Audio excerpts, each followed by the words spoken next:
Selamat pagi, salam Blue TV.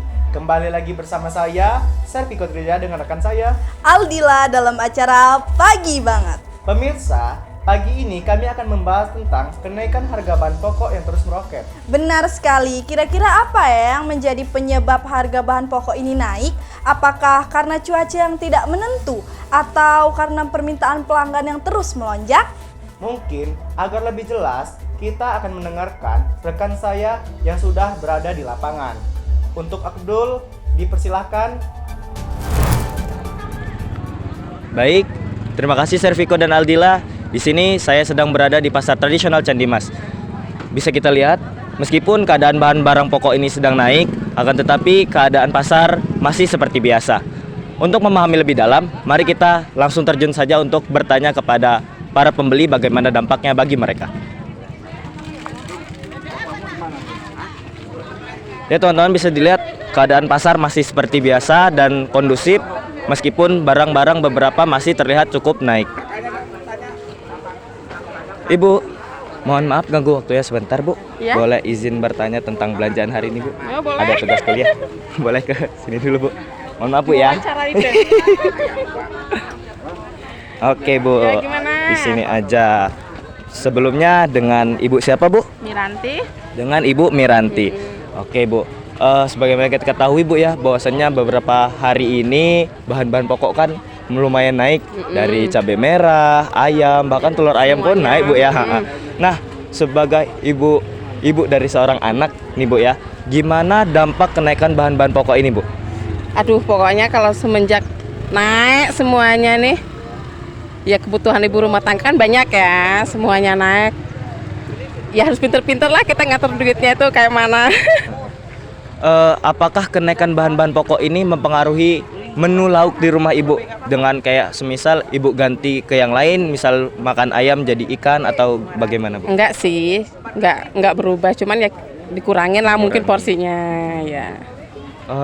Terus untuk harapan Ibu nih sebagai warga Indonesia, apakah Ibu mempunyai harapan tentang harga bahan pokok ini biar kembali stabil, Bu? Dan kalau ada, bahan pokok apa yang paling Ibu pengen lebih awal turunnya, Bu? Ya cabai itu kan ibu rumah tangga itu pasti cabai dulu antu yang turun. Kayak gula, telur apalagi itu, wah itu harus turun duluan pokoknya. Jadi yang paling kerasa ini dari cabai, telur, dan ayam, Bu ya? Oke, Bu. Terima kasih, Bu, waktunya ya. Terima kasih, Bu, semoga rezekinya lancar dan selalu sehat. Oke pemirsa, dapat kita lihat ya, ternyata banyak juga dari para pembeli ini mengalami keluhan yang sama. Mungkin begitu saja. Saya Abdul Aziz dari Pasar Tradisional Candi Mas. Saya kembalikan ke studio.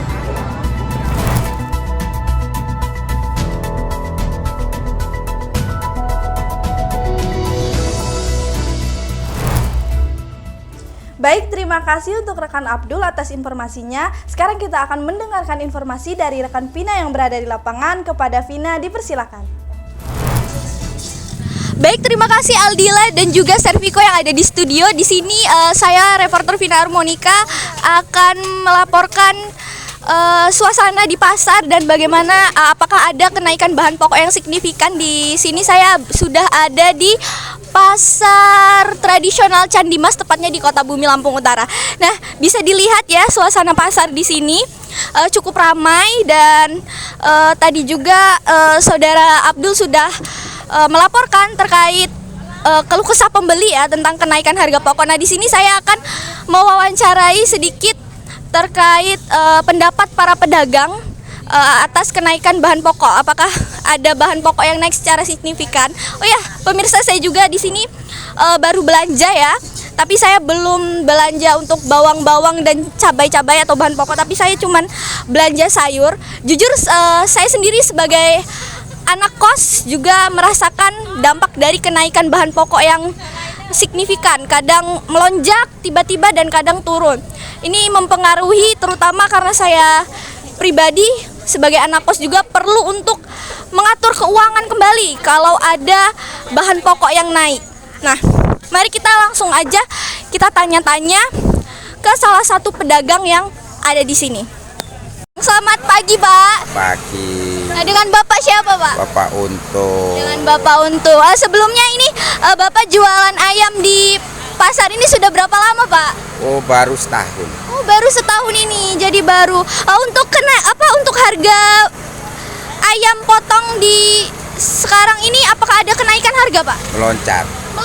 Melonjak tinggi. Kira-kira tadinya berapa dan sekarang berapa, Pak? Tadinya masih harga 38, dan sekarang udah 42-an, 42-40.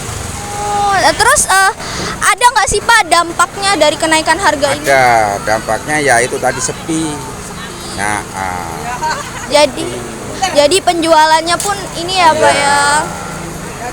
Ada nggak sih harapannya Bapak sebagai pedagang untuk ya pemerintah? harapannya harusnya standar aja, itu aja, dan ini biar lancar.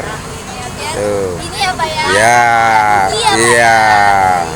Terima kasih ya Bapak waktunya.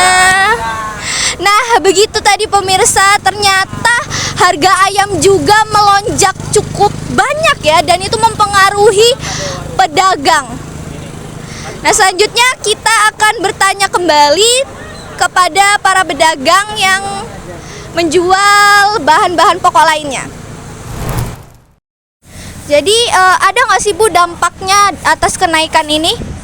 Dampaknya pasar sepi. Pasarnya sepi ya, Bu ya. Jadi waktu untuk menghabiskan barang daganganmu cukup bertambah ya? Cukup lama. Selain itu ada nggak, Bu, dampak-dampak lain bagi pedagang? Enggak, Cuman sepi aja. Kalau untuk harapannya dari pedagang untuk pemerintah, Bu, untuk harga bahan pokok? tadi turun ke biar rame. Oh iya, turunkan ya, Bu ya, biar rame, distabilkan. Mbak, ini berapa, Bu, tadi? 10.000 ya? Sebentar ya, Bu.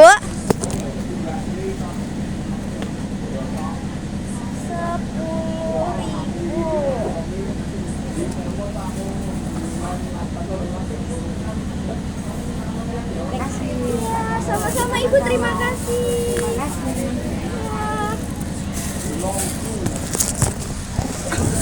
Oke, nah pemirsa, saya sudah bertanya kepada pedagang dan saya juga sudah membeli cabai merah ya. Di sini saya membeli dengan harga 10.000 dan pemirsa bisa lihat ya, cukup sedikit ya dapatnya karena memang harganya cukup melonjak. Dari bawang, cabai merah, cabai kecil itu mengalami pelonjakan yang cukup besar, dan itu pun berimbas ke bahan dagangan atau bahan pokok lainnya, contohnya seperti ayam potong. Nah, jadi sekian laporan dari saya, Vina Harmonika, tim liputan Pagi Banget, Vina Harmonika dari Pasar Candi Mas, Kota Bumi melaporkan. Kembali ke studio. Baik, terima kasih untuk kedua rekan kami atas informasinya yang berada di lapangan. Saya Serviko Trijaya. Dan saya Aldila pamit undur diri. Sekian dan terima kasih.